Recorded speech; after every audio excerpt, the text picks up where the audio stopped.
যারা শহীদ ওসমান হাদি হত্যার বিচার চান তারাই আজকের ভিডিওটা শেয়ার করেন, আর বাকিরা আপনারা ভিডিওটা স্ক্রল করে চলে যান ভাই।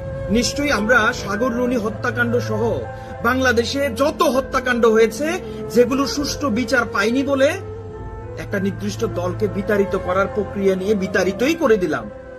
নতুন করে আমরা চেয়ারে বসলাম এবং বললাম, আশ্বাস দিলাম যে হাদিরা যদি কখনো হত্যা হয় তাদের বিচার কয়েক ঘন্টার মধ্যে হয়ে যাবে। যদি হতো তাহলে আজকে আল জাবেররা আবারও গুলিবিদ্ধ হতো না, শহীদ হাদির ছোট বাচ্চাটা রাস্তায় আসতে হতো না বাবার বিচারের জন্য।